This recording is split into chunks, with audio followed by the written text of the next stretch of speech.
지금은 이제 천국에 계시지만 살아 계셨을 때 저희 어머님은 연세가 많음에도 불구하고 텃밭을 일구는 것을 굉장히 좋아하셨습니다. 뇌경색으로 쓰러지기 전까지만 해도요, 집 근처에 어떤 자그마한 공간이 있으면은 그곳에 텃밭을 일궈서 파를 심고 또 깨를 심고 또 토란도 심고 부추도 심고 이렇게 많은 것을 심으셨습니다.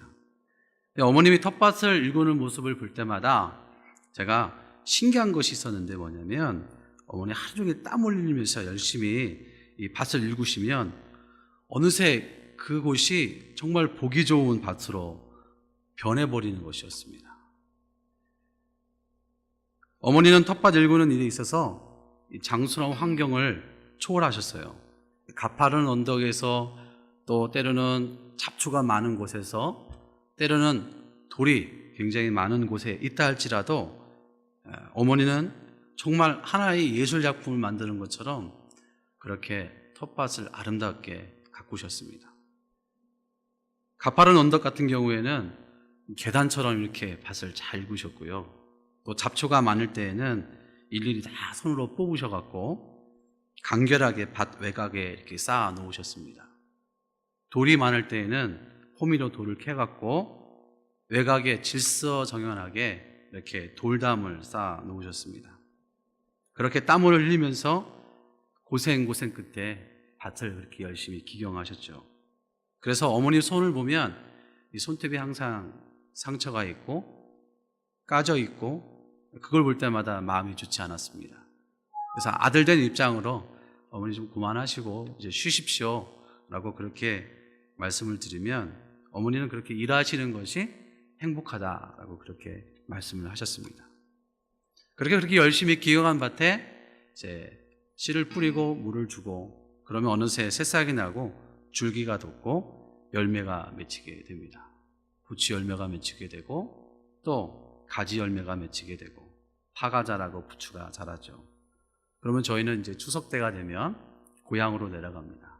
그리고 어머니와 함께 텃밭에 가갖고 그동안 심어놓은 열매를 거둬들이게 됩니다. 어머님은 자식들에게 그동안 열심히 기른 그 야채를 주시면서 행복해하는 모습을 그려보게 됩니다. 제가 이 말씀을 드리는 이유는요, 가파른 언덕이라 할지라도 잡초가 많은 무성한 곳이라 할지라도 돌이 있는 밭이라도요, 기경을 하면 얼마든지 좋은 밭이 된다라는 것입니다. 우리 마음도 기경되지 않는 마음의 밭이 있습니다. 반드시 마음의 밭이 기경되어야 좋은 열매를 맺을 수 있게 되는 겁니다. 오늘 우리에게 주신 말씀을 통해 나의 마음의 밭은 어떤 밭인가, 어떻게 하면 그 밭을 기경해야 하는지를 나누는 그러한 은혜의 시간이 되었으면 좋겠습니다. 오늘 말씀은 이렇습니다. 예수님이 말씀을 가르치기를 시작하셨습니다. 근데 많은 사람들은 예수님이 가르치시는 말씀을 듣기 위해 모여들었어요. 사람들이 많이 모여있다 보니까 예수님은 바다를 병풍 삼아 사람들을 바라보시면서 여러 가지 비유로 말씀을 가르치기를 시작하셨습니다. 그 첫 번째 비유가 오늘 함께 읽은 이 씨 뿌리는 자의 비유의 말씀입니다. 씨를 뿌리러 나갔는데 이 뿌렸는데 이 씨가 덜어는 길가에 떨어졌습니다. 그런데 새들이 와서 먹어버렸어요. 덜어는 돌밭에 떨어져 싹이 났으나 흙이 깊지 않아서 뿌리를 내지 못하고 햇빛에 말라 죽고 말았습니다. 덜어는 가시떨기에 떨어져 싹이 났으나 이 가시로 말미암아 기운을 막아버려 자라지 못했습니다. 또 덜어는 좋은 땅에 떨어져서 무성하게 자라 30배, 60배, 100배의 많은 열매를 맺혔습니다. 예수님은 이 비유를 마치시고요, 사람들에게 이렇게 이야기합니다. 9절에 보시면은요, 같이 한번 읽어보겠습니다. 시작. 아멘. 오늘 말씀을 들으시면서 저와 여러분에게 들을 귀가 있으시기를 주님의 이름으로 축원합니다. 예수님은 하나님 나라의 비밀을 전하실 때 항상 비유를 통해서 말씀하셨습니다. 그 이유는 아는 자는 알게 되지만 모르는 자는 모른다. 다시 말하면 알아야 할 자는 반드시 알게 되는 것이고 몰라야 할 자는 모르게 된다라는 것입니다.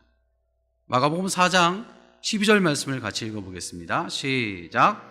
이는 그들로 보기는 보아도 알지 못하며 듣기는 들어도 깨달지 못하게 하여 돌이켜 죄의 사함을 얻지 못하게 하려 함이라 하시고.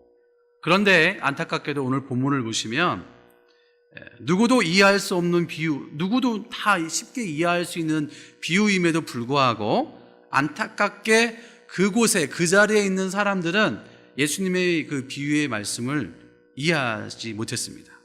그들이 누굽니까? 마가복음 4장 10절에 보시면 이렇게 되어 있습니다. 함께한 사람들이 12제자와 더불어. 예수님이 비유로 하신 말씀을 사람들이 이해하지 못하고 있는 겁니다. 이 사람들뿐 아니라 누구도요? 제자들도 이해를 못하고 있는 거예요. 제자들이 예수님 지금 우리에게 가르치신 그 비유를 도대체 이게 무슨 뜻인지 우리가 알 수가 없습니다 라고 물은 거예요. 네, 여기서 더 다행스러운 건 뭐냐면은 제자들은 예수님이 말씀하신 그 비유의 뜻을 이해할 수는 없었지만 예수님에 대한 그 열정은 충만했습니다. 이해가 안 됐지만 그 이해 안 된 부분을 그냥 넘어갈 수 있었지만 넘어가지 않고 다시 물어본 거예요. 굉장히 궁금했습니다. 확실히 알기를 원했습니다. 그래서 예수님에게 다시 묻습니다. 그런데 그 반대로 열정도 없고 자신의 목적분만을 얻지 못한 그 외의 사람들은요, 예수님의 비유에 대해 별 관심이 없었어요. 보기는 보아도 알지 못하고 듣기는 들어도 깨달지 못하는 자들이었습니다. 이들은요, 아유, 그런가 보다 하고 그냥 자리를 떠나버렸습니다. 여러분들은 지금 오늘 이 본문의 말씀에 씨 뿌리는 비유가 이해가 되십니까? 안 되나요? 되시죠? 그렇다면요, 여러분들은 지금 제자들보다 더 큰 믿음을 가지고 계시는 거예요. 여러분 믿습니까? 여러분들은 지금 그들보다 더 들을 게 있는 귀를 가지고 계시는 겁니다. 지금 하나님이 이 비유를 통해서 여러분들의 마음의 상태를 깨닫게 하시고 돌이켜 죄의 사함의 은혜를 얻게 하시려고 주시는 은혜의 말씀임을 믿을 수 있기를 주의 이름으로 축원합니다. 이 마음의 밭이 지금 나의 상태구나 라는 그 은혜가 있으시기를 주님의 이름으로 축원합니다. 그러므로 이 복된 사람은 어떤 사람이냐? 뭐예요? 주님의 말씀을 들을 수 있는 귀가 있는 사람이 복된 사람인 거예요. 계시록 1장 3절 말씀을 보면 이 예언의 말씀을 읽는 자와 듣는 자와 그 가운데 기록한 것을 지키는 자는 복이 있나니 때가 가까움이라. 할렐루야. 예수님이 이와 같은 네 가지 마음의 비유의 말씀을 하시고 난 후에 비유를 묻는 그들에게 좀 더 자세하게 비유에 대해서 설명을 하십니다. 뿌리는 것은 무엇입니까? 무엇을 뿌리는 거죠? 씨죠. 그게 뭡니까? 하나님의 말씀입니다. 여러분, 말씀은 구원으로 인도하는 문입니다. 누구든지 구원을 얻기 위해서는 먼저 하나님 말씀을 들어야 합니다.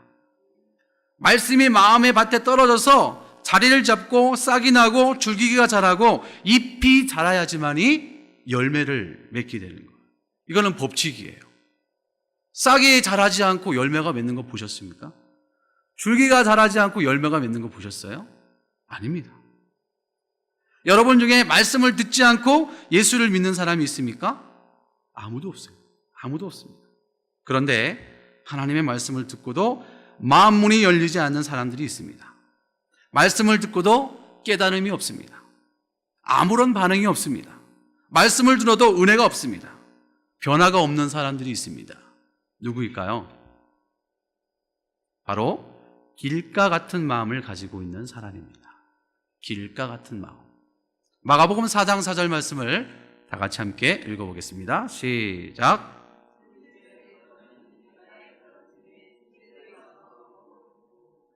길가 같다라는 말은요, 마음이 딱딱하게 굳어있는 상태를 이야기하고 있습니다. 여기서 말하는 이 길가라는 것은요, 아스팔트 같은 그러한 길을 이야기하는 것이 아니라 농부가 농사하기 위해 다니는 그 길을 이야기하는 거예요. 당시 씨를 뿌릴 때에는요, 이 씨 주머니를 나귀에 올려놓고 나귀와 함께 움직이면서 이 씨를 뿌렸어요. 그리고 그 뒤를 따라가는 사람은 뭐 했을까요? 뿌려진 씨에다가 흙을 덮었습니다. 그러니까 씨를 뿌리다 보니까 덜어는 어디에 떨어졌어요? 길가에 떨어진 거예요. 길가는 일하는 사람들이 자주 밟고 왔다 갔다 하는 곳이기 때문에 딱딱하게 굳어 있습니다. 풀이 자랄 수가 없어요. 그리고 딱딱해서 비가 오면은 이 빗물이 스며드는 것이 아니라 어떻게 할까요? 흘러내리거나 고여있게 되는 겁니다. 여러분, 이런 곳에 씨앗이 떨어진다 그러면 자랄 수 있을까요? 없습니다. 그래서 길가 같은 마음의 밭은 씨를 뿌려도 씨가 땅속에 들어갈 틈조차 없는 마음의 상태의 사람을 이야기하고 있는 거예요. 여러분, 이런 분들이 우리 주변에 있죠. 그렇죠? 이런 분이 어떤 사람들이냐면 굉장히 이성적인 사람들입니다. 내가 이해가 안 되면 죽어도 이해가 안 돼. 그렇죠? 좋은 말로 말하면 뭐예요? 굉장히 논리적인 사람이에요. 굉장히 논리적인 사람이에요. 근데 여러분, 성경을 읽다 보면은 이성적인 사람이 이해하려고 해도 이게 되겠습니까? 안 돼요. 네. 이런 사람에게 고집과 아집이 갖추어져 있다 그러면 그 사람은요, 아무리 말을 해도요 전혀 듣지도 않습니다. 소의 경읽기나 마찬가지입니다. 성남에 이모부님이 사시는데요, 이분이 굉장히 지식이 많은 분이에요. 근데 이야기를 해본 적은 없는데 들어보니까 자기 말만 하신대요. 자기 말만. 그러니까 어떤 사람도 대화가 안 돼요. 대화가. 그리고 이제 이야기하시면서 이제 교회를 이렇게 많이 씹으셔요. 많이 씹으셔요. 근데 그거에 대해서 뭔가 이야기를 하는데 틈을 안 줘요. 틈을 안 줘. 자기 말만 계속 하시는. 여러분, 이런 사람들은요, 세상에 학식이 많은 사람들이죠. 뭔가 좀 많이 배운 사람들이에요. 자신만의 철학을 가지고 있는 사람들입니다. 확고부동해요. 절대 흔들림이 없습니다. 여러분, 이런 분들 주변에 많이 있지 않습니까? 전도를 하다가도요, 듣지 않고 자기 말만 하는 사람들이 있어요. 이런 사람이 바로 길가 같은 마음을 가지고 있는 사람입니다. 이런 사람이 교회 안에 있을까요? 없을까요? 교회 안에 있습니다. 교회 안에 있습니다. 교회 처음 나온 새신자가 이럴까요? 그렇지 않습니다. 교회 안에 오랫동안 신앙생활 하시는 분들 가운데 이런 분들이 많이 계세요. 말씀을 들어도 어떻게 해요? 그거를 비교 분석하죠. 그래서 그것을 비교합니다. 비판합니다. 웬만한 설교를 듣고도 감동이 없어요. 그렇죠? 말씀을 들으면 아멘하고 받아들이는 것이 아니라 어떻게 할까요? 받아쳐버려요. 아이고, 속으로 그런 얘기를 하죠. 너나 잘하세요. 뭐 이렇게 반응하는 분들도 있어요. 그 말씀을 인정하지 않습니다. 소위 어떤 분들은 예배 시간에 팔짱 끼고 이렇게 지켜보는 분들도 계세요. 당신이 설교를 얼마나 잘하나 한번 보자. 이런 분들은 아무리 이야기해도 들리지가 않습니다. 왜요? 마음이 딱딱하게 굳어있기 때문에 그런 거예요. 신앙생활을 오래 한 분이 계셨습니다. 그런데 오래 신앙생활 하셨는데 복을 못 받네요. 그 원인이 뭘까? 보니까 이분이 담배를 못 끊어요. 담배. 집사님은 담배만 끊으면 막혔던 복의 문이 열립니다. 담배 끊으십시오. 끊었을까요? 안 끊었을까요? 안 끊습니다. 그 뭐라고 하는지 아십니까? 나는 건 다른 건 몰라도 담배만큼은 못 끊겠습니다. 마음의 밭이 얼마나 딱딱하게 굳어 있으면요, 이야기를 해도 하나님 말씀을 전해도 들려지지가 않는 거예요. 튀겨나가는 거예요. 이런 마음의 밭이 길가 같은 마음의 밭인 겁니다. 기경되지 않는 밭이기 때문에 어쩔 수 없어요. 강팍한 삶을 살 수밖에 없는 거예요. 게다가 길가에 씨앗이 떨어지면은요, 누가 와요? 새들이 와서 먹어버린다, 이렇게 말하고 있습니다. 아예 씨앗이 자랄 수 없는 환경임에도 불구하고 새까지 와서 먹어버리는 거예요. 마가복음 4장 15절 말씀을 같이 읽어보겠습니다. 시작.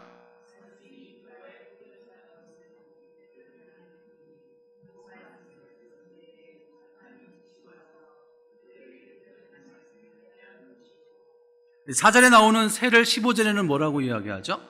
사탄이라고 비유하고 있습니다. 뿌려진 씨가 땅에 떨어져 있는데 사탄이 와서 말씀을 빼앗아 가는 겁니다. 여러분, 누구의 잘못일까요? 사탄의 잘못일까요? 아니면 나 자신의 잘못일까요?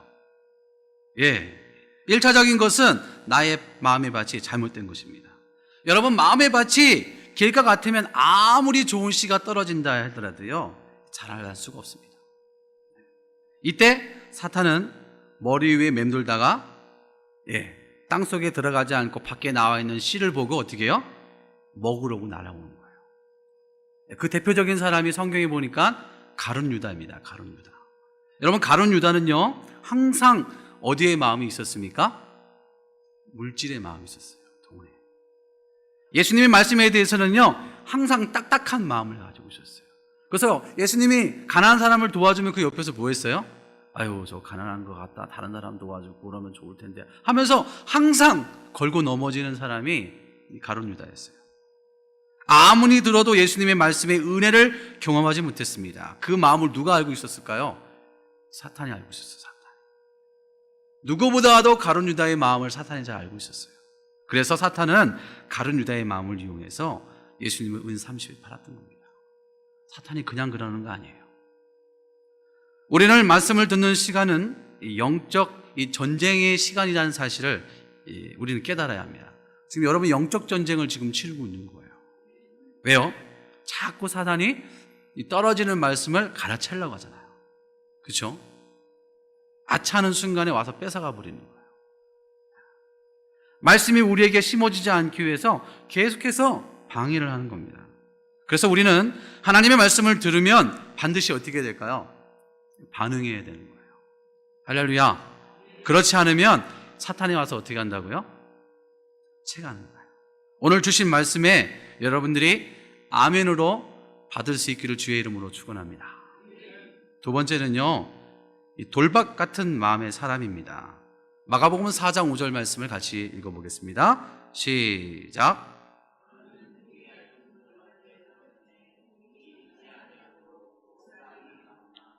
아멘. 이 돌밭의 특징은요, 흙이 얇다라는 겁니다. 원문을 보시면은요, 흙이 얇게 깔린 바위다라고 그렇게 기록하고 있습니다. 그러니까 밭에 뿌려진 씨앗이 바위 때문에 뿌리를 낼 수가 없는 겁니다. 흙 때문에 뿌리를 내다가 바위로 인해서 그 뿌리가 밖으로 노출되게 되는 겁니다. 그러면 그 뿌리가 햇빛을 받게 되죠. 그러면 금방 말라버리는 거예요. 게다가 이스라엘의 해는 뭐예요? 살인적입니다. 얼마나 뜨거운지 몰라요. 그리고 비도 잘 오지 않습니다. 노출되는 순간에 그냥 바로 말라버려 죽어버리는 거예요. 여러분, 이런 사람이 어떤 사람일까요? 4장 16절 말씀을 같이 읽어보겠습니다. 시작.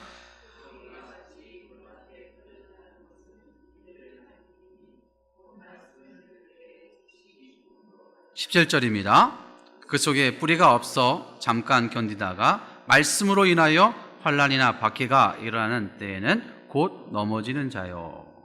이런 사람은 말씀을 들을 때 즉시 기쁨을 받아요. 기쁨으로. 말씀이 선포되면 어떻게 해요? 아멘, 아멘, 뭐 이렇게 받는 거예요. 좀 과장을 하면 그런 거예요. 난리 난 거죠. 얼마나 요란스러운지 몰라요. 그러나 잠시 잠깐. 딱 교회 나가면은 확 바뀌어버리는 거예요. 그 이유가 뭐예요? 그 속에 뿌리가 있긴 한데 깊지가 못하기 때문에 곧 말라버리는 거예요. 환난이 오고 박해가 오면 쉽게 넘어지는 겁니다. 이런 사람을 어떤 사람이라고 이야기하는지 아십니까? 감정적인 사람이에요. 감정적인 사람. 너무나 감정적인 거예요. 감정적인 사람이 특징이 있다고 했죠. 나는 지금 구원에 확신이 있어요. 왜냐하면 뜨겁고 성령이 충만하거든. 성령이 식어지면 어떻게 돼요? 나는 천국에 못 가나 봐. 왜? 죄를 많이 지어서. 이게 감정적인 사람의 특징이죠. 그렇죠? 우리는 감정적으로 살면 안 돼요. 말씀을 붙잡고 살아가는 사람이 되어야 돼요. 감정적이기 때문에 어떻게 해요? 식어버리면 자신이 한 그 말에 대해서 후회를 합니다. 스스로 함정에 빠지는 경우가 되는 거죠. 교회 안에 또 이런 분들도 계십니다. 오늘 말씀을 듣고 은혜를 받았어요. 정말 너무 기쁘다. 너무나 감사하다. 오늘 말씀대로 내가 그렇게 순종하며 살아야지. 그렇죠? 그런데 집에 갔는데 누가 기다려요? 남편이 기다려요. 뚜껑 열리게 하잖아요. 그렇죠? 그럼 어떻게 해요? 교회 가지 마! 그 마음 듣고 어떻게 해요? 시험이다. 에이, 교회 안 가고 말지. 말씀대로 살아야 하고 순종해야 복받는다는 사실을 너무나 잘 알고 있습니다. 그런데 환난이 오고 핍박이 오면 여지없이 어떻게 해요? 와르르 무너지는 거예요. 마가복음 4장 17절 말씀을 같이 한번 읽어보겠습니다. 시작.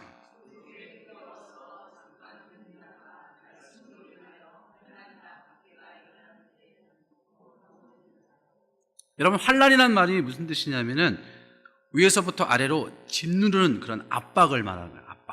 압박하는 거예요. 박해라는 말이 뭔지 아십니까? 뒤에서 바짝 추격하는 것을 말하거든요.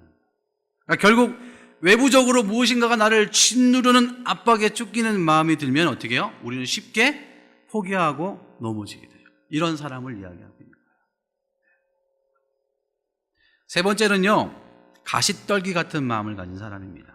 마가복음 4장 7절 말씀을 같이 읽어보겠습니다. 시작. 가시의 떨기에 떨어짐에 가시가 자라 기운을 막음으로 결실하지 못하였고. 아멘. 이 가시떨기의 특징은 뭐냐면 밭은 굉장히 좋아요. 그렇죠? 근데 가시가 자라서 기운을 막습니다. 기운을 막는다는 건 뭐냐면은 다른 식물의 영양분을 다 빨아먹는다는 거예요. 여러분, 여기서 가시떡이라는 말은요, 쉽게 얘기하면 뭐냐면 무성한 잡초입니다. 잡초. 잡초의 특징이 뭔지 아십니까? 생명력이 강하다는 거예요. 왜 생명력이 강하겠습니까? 주변에 있는 것들을 다 빨아먹는 거예요.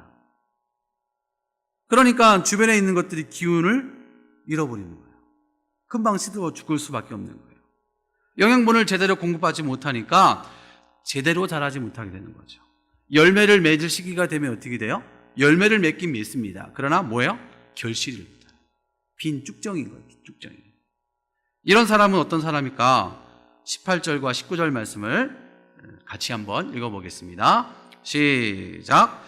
어떤 이는 가시떨기에 뿌려진 자니 이들은 말씀을 듣기는 하되 세상의 염려와 재물의 유혹과 기타 욕심이 들어와 말씀을 막아 결실하지 못하게 되는 자요. 아멘. 하나님의 말씀을 아주 잘 듣습니다. 아멘도 열심히 합니다. 잘 받아들입니다. 그렇게 살기로 주님 앞에 결단을 합니다. 그러나 아직까지도 세상의 미련을 두고 있습니다. 그래서 잘 나가다가 결정적인 순간이 오면 어떻게 될까요? 자기 생각대로 하는 사람이죠. 설교 시간에 말씀 가운데 우리 주의를 온전히 지킵시다. 할렐루야. 아멘. 그렇게 결단했습니다. 하나님, 내가 정말 올해부터는 주일은 한 번도 안 빠지고 다니겠습니다. 그래서 주일을 성수하기 위해서 열심히 애쓰고 수고해요. 하물며 가게 문까지 닫습니다. 그런데 상황이 이번 주 일요일에 30명 예약입니다. 그럼 여러분 어떻게 하시겠습니까? 네? 돈 벌어야 되는 거예요. 그러니까 결정적인 순간이 오면 마음이 확 바뀌어버리는 거예요. 왜 그렇습니까? 아직도 세상의 염려와 재물의 유혹, 기타 욕심이 들어오는 것을 스스로 허용하기 때문에 그런 거예요. 그 대표적인 사람이에요. 성경에 보니까 부자 청년이 나옵니다. 예수님께 찾아가서 물어요. 예수님, 어떻게 하면 영생을 얻을 수 있습니까? 너 계명 다 지켰냐? 너 계명 다 지켰습니다. 그러면 내게 있는 것을 가서 팔아서 가난한 사람을 다 나눠줘라. 그러니까 이 청년이 슬픈 기색을 띠고 근심하고 돌아갔어요. 아나니아와 삽비라 부부 이야기 여러분 잘 알 겁니다. 하나님께 드린다고 자신의 재산을 잘 정리했습니다. 드리려는 순간에 뭐가 들어와요? 다 드리기는 좀 아깝지 않냐? 그래서 일부만 드렸어요. 결국 하나님 것을 도둑질해버리는 경우가 되어버렸습니다. 하나님은 사울왕에게 아말렉과 싸울 때 아말렉을 완전히 멸하라고 했어요. 전리품 취하지 말라고 했어요. 근데 전쟁에서 얻은 전리품 어떻게 했어요? 남겨놨습니다. 왜요? 아까워서. 이 결정적인 순간에 누구 생각대로 해요? 자기 생각대로 하는 거예요. 왜 그렇습니까? 4장 19절 말씀 같이 읽겠습니다. 시작.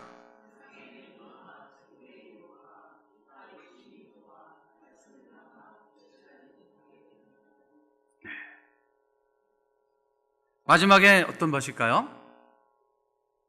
좋은 맛입니다. 좋은 맛. 4장 8절 말씀을 같이 읽어보겠습니다. 시작. 더러는 좋은 땅에 떨어짐에 자라 무성하여 결실하였으니 30배나 60배나 100배가 되었느니라 하시고, 이 좋은 땅이라고 하면 그야말로 정말 좋은 땅을 말하는 겁니다. 여기는 그냥 심기만 하면 무조건 다 대박인 거예요. 대박. 4장 20절 말씀을 같이 읽겠습니다. 시작.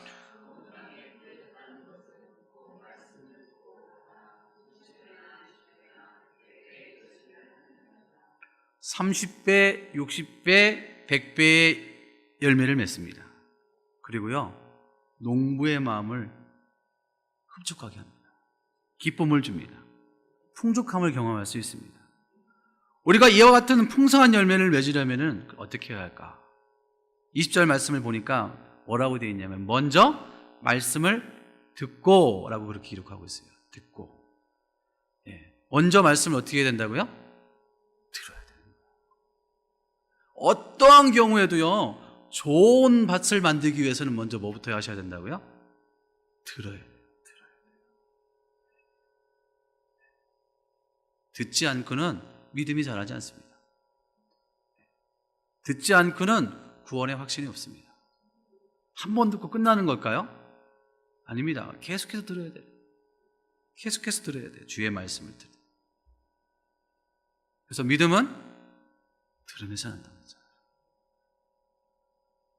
말씀만 들으면 될까요? 아닙니다. 이게 보니까 길가, 돌밭, 가시떨기도 다 말씀을 들었어요.잖아요. 떨어졌다라고 하잖아요. 떨어졌다, 밭에. 교회 안에만 있으면 누구든 간에 다 말씀을 들어요. 그런데 예수를 믿어도 변화가 없어요. 말씀은 듣는데 변화가 없어요. 왜 그래요? 듣기만 하기 때문에 그런 거예요. 듣기만 하기 때문에. 여러분, 사람이 운동을 하지 않고요, 계속 먹기만 하면 어떻게 돼요? 비만해지는 거예요. 신앙도 듣기만 하고 행동하지 않으면 영적 비만이 생기는 겁니다. 병에 걸리게 되어 있습니다. 말씀을 들어도 어떤 분은 은혜가 되어서 눈물이 나오는데요, 어떤 분은요, 하품해서 눈물이 나오는 사람이 있어요. 그렇잖아요? 여러분, 여기 30명, 50명이 앉아있지만 다 똑같은 은혜를 받는지 아십니까? 어떤 분은 졸다 가시는 분인데. 그래서 본문은 뭐라고 되고 있습니까? 듣고 받아, 이렇게 이야기하고 있어요. 받으래요. 듣기만 하는 것이 아니라 받으라, 이렇게 이야기하고 있습니다. 이 받으라는 말은 뭐냐면은 인정하는 것, 환영하는 것, 그런 뜻을 갖고 있습니다. 그러니까 뭐예요? 듣고 그 말씀을 내 것으로 받아들여야 되는 거예요. 내 것으로. 할렐루야. 이 받다라는 말씀을, 저는 메시지 성경을 자주 보거든요. 이 유지 피터슨이 쓴 메시지 성경을 자주 보는데, 여기는 뭐라고 되어 있냐면은 말씀을 듣고 품어서, 이렇게 이야기하고 있습니다. 품어서. 말씀을 들어요. 그리고 그 말씀을 어떻게 해요? 품는 거예요. 품고 다니는 거예요. 나에게 떨어지지 않게, 잃어버리지 않게 계속해서 품고 다니는 거예요. 뭐를요? 들은 말씀을. 그래서 성경은 복 있는 사람은 어떤 사람이다? 주님의 말씀을 주야로 묵상하는 사람이다. 여러분 품고 있으면 어떻게 될까요? 행동하게 되어 있는 겁니다. 그런데 일시적인 것은 소용이 없어요. 계속 품고 있어야 되는 거예요. 그래서 4장 16절에 보면은요, 돌박 같은 마음의 사람도 즉시 기쁨으로 받았다, 그렇게 이야기하고 있습니다. 여기서 나오는 받았다라는 건 뭐냐면은 계속적인 게 아니고 일시적인 거예요. 일시적인 거. 그러므로 말씀을 듣고 받아 계속해서 품어 행동으로 반응하는 것이에요. 그래야 좋은 땅에 풍성한 열매를 맺을 수 있게 되는 겁니다. 사랑하는 여러분, 여러분은 오늘 이 씨 뿌리는 비유를 통해서 나의 마음의 밭은 어떤 밭이라고 생각이 드십니까? 길가? 돌밭? 가시떨기? 좋은 밭? 길가나 돌밭, 가시떨기, 제가 보기에는 그렇게 생각하시는 분이 많이 있을 거라고 생각이 듭니다. 아니십니까? 괜찮습니다, 여러분. 실망하지 마십시오. 이 말 듣고 혹시 낙심이 되십니까? 낙심하지 마십시오. 왜냐하면 지금 이 마음의 밭은 언제든 변할 수 있어요. 언제든 변할 수 있습니다. 다시 말하면 이 네 가지 마음의 밭은 우리가 신앙생활하면서 생겨지는 여러 가지 성화되어가는 과정들을 이야기하고 있는 거예요. 좋은 밭이 되기 위해서 누구든지 이 과정을 거쳐야 되는 거예요. 여러분, 이 과정을 거치는 분도 계시잖아요. 다 이 과정을 거치고 계시잖아요. 네? 그러니까 오히려 듣고 낙심하기보다는 어떻게 해야 돼요? 감사해야 되는 거예요.